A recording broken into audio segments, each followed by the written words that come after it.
എന്താണ് DPC? നമ്മളെല്ലാവരും കേട്ടിട്ടുണ്ടാവും. എന്തിനാണ് ഇപ്പം നമ്മൾ ഈ റെസിഡൻസിൻ്റെ ഈ പ്രൊജക്റ്റിൻ്റെ ഫൗണ്ടേഷൻ ലെവൽ എത്തിയിട്ടുണ്ട്. ഈ ഫൗണ്ടേഷൻ ലെവലിൽ എന്തിനാണ് ഇങ്ങനെ കറുത്ത കളറിലുള്ള പെയിൻ്റ് അടിച്ച സുഷിരങ്ങളുണ്ടാവും കോൺക്രീറ്റിൽ അബ്സോർബ് ചെയ്യുന്ന ഏരിയ വാട്ടർ. ഈ ഫസ്റ്റ് കോട്ടിൽ ഇതിൻ്റെ സുഷിരങ്ങൾ അടഞ്ഞു പോകും, ചെറിയ ചെറിയുള്ള.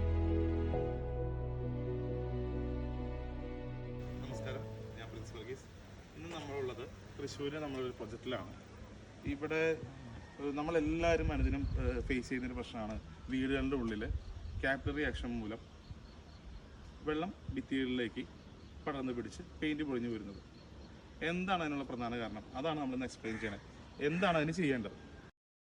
എന്താണ് ഡാം പ്രൂഫ് കോഴ്സ്? എന്താണ് DPC? നമ്മളെല്ലാവരും കേട്ടിട്ടുണ്ടാവും. എന്തിനാണ് ഇപ്പം നമ്മൾ ഈ റെസിഡൻസിൻ്റെ ഈ പ്രൊജക്റ്റിൻ്റെ ഫൗണ്ടേഷൻ ലെവൽ എത്തിയിട്ടുണ്ട്. ഈ ഫൗണ്ടേഷൻ ലെവലിൽ എന്തിനാണ് ഇങ്ങനെ കറുത്ത കളറിലുള്ള പെയിൻറ്റ് അടിച്ചിരിക്കുന്നത്? എന്താണ് അതിൻ്റെ അഡ്വാൻറ്റേജ്? അതെങ്ങനെയാണ് ചെയ്യേണ്ടത്? അതാണ് നമ്മളിന്ന് എക്സ്പ്ലെയിൻ ചെയ്യാൻ പോകുന്നത്. നോർമലി എല്ലാവരും വീടുകളിൽ കണ്ടുവരുന്നൊരു ഇഷ്യൂ ആണ്. വീടിൻ്റെ കംപ്ലീഷൻ കഴിഞ്ഞ് അല്ലെങ്കിൽ ഒരുപാട് നാളുകൾക്ക് ശേഷം, ഇപ്പോൾ 5-10 വർഷം പഴക്കമായ വീടുകളിൽ നമ്മൾ കണ്ടിട്ടുണ്ടാവും ഭിത്തികളിൽ കൂടെ അല്ലെങ്കിൽ നമ്മൾ ടോയ്ലറ്റ്സിൻ്റെ സൈഡിൽ വരുന്ന വാളിൽ ഭിത്തികളിൽ പെയിൻറ്റ് പൊളിഞ്ഞ് പോരുക, കുട്ടി അടർന്ന് പോരുക, അങ്ങനെയുള്ള ഒരുപാട് ഇഷ്യൂസ് നമ്മൾ കണ്ടിട്ടുണ്ടാവും. അവിടെ എങ്ങനെയാണ് ഡാം പ്രൂഫ് കോഴ്സ് നമ്മളെ സഹായിക്കുന്നത്? DPC എന്ന് പറഞ്ഞാൽ നമ്മൾ തറ ഏകദേശം ഗ്രൗണ്ട് ലെവലിൽ നിന്ന് തറ ഉയർന്നതിന് ശേഷം ആക്ട് ചെയ്യുന്ന വാട്ടർ മുകളിലേക്ക് അബ്സോർബ് ചെയ്യാതിരിക്കാനുള്ള ഒരു കോട്ടിംഗ് ആണ് ഡാം പ്രൂഫ് കോഴ്സ്, അഥവാ DPC എന്ന് അറിയപ്പെടും. അത് നമുക്ക് ഇന്ന് നമ്മുടെ മാർക്കറ്റിൽ ഒരുപാട് മെറ്റീരിയലുകൾ അവൈലബിൾ ആണ്. അതായത് ഡോക്ടർ ഫിക്സ് ഉണ്ട്, B2 ഫിക്സ് ഉണ്ട്, അതുപോലെ തന്നെ ഫോർ സ്ട്രോക്കിൻ്റെ മെറ്റീരിയൽ വരുന്നുണ്ട്. ഒരുപാട് മെറ്റീരിയൽ അവൈലബിൾ ആണ്. നമ്മൾ ഇന്നിവിടെ എക്സ്പ്ലെയിൻ ചെയ്യാൻ പോകുന്നത് ഈ സൈറ്റിൽ നമ്മൾ അപ്ലൈ ചെയ്തിരിക്കുന്നതും ഡോക്ടർ ഫിക്സിൻ്റെ B2 ഫിക്സ് ആണ്. ഇത് സാധാരണ ഒരു ആൾക്ക് ചെയ്യാൻ പറ്റുമോ, അല്ലെങ്കിൽ ഏതെങ്കിലും ഒരു ഏജൻസിയിൽ നമുക്ക് ഏൽപ്പിക്കേണ്ട ഒരു ആവശ്യമുണ്ടോ? അതെങ്ങനെ അപ്ലൈ ചെയ്യാം? അപ്ലൈ ചെയ്യേണ്ട മെത്തേഡ്സ് എങ്ങനെയാണ്? അതിലേക്ക് നമുക്ക് കിടക്കാം. നമുക്കിത് ഇനി എങ്ങനെ DPC എങ്ങനെ അപ്ലൈ ചെയ്യാം, അല്ലെങ്കിൽ B2 ഫിക്സ് നമുക്ക് എങ്ങനെ അപ്ലൈ ചെയ്യാമെന്ന് നോക്കാം. നമ്മൾ പ്ലിന്ത് ലെവൽ കഴിഞ്ഞതിന് ശേഷം ഇതിൻ്റെ സർഫസ് വളരെ സ്മൂത്തായ സർഫസ് ഉണ്ടാവും, വളരെ റഫായ സർഫസ് ഉണ്ടാവും.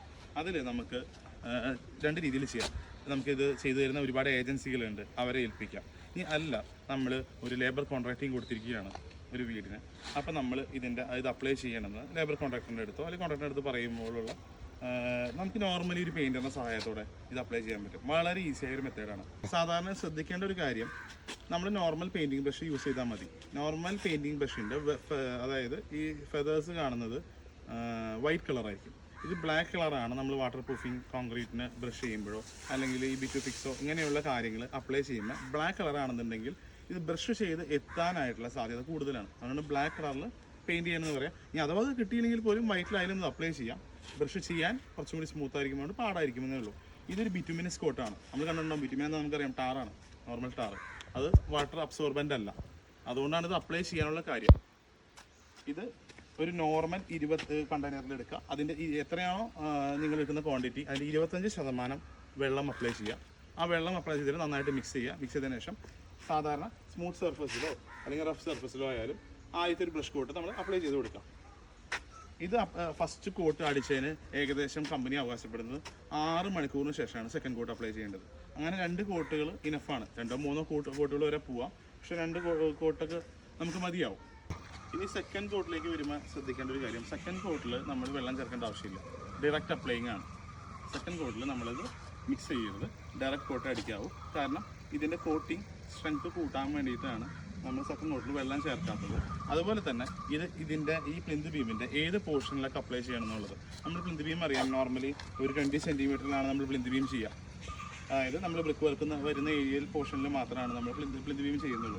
അതിൻ്റെ ടോപ്പ് സർഫസും 2 സൈഡുകളിലും നമ്മൾ 2 കോട്ട് വെച്ച് അടിക്കുകയും മുകൾ ഭാഗത്ത് മാത്രമാണ് എംസാൻഡ് വിതറേണ്ടതുള്ളൂ.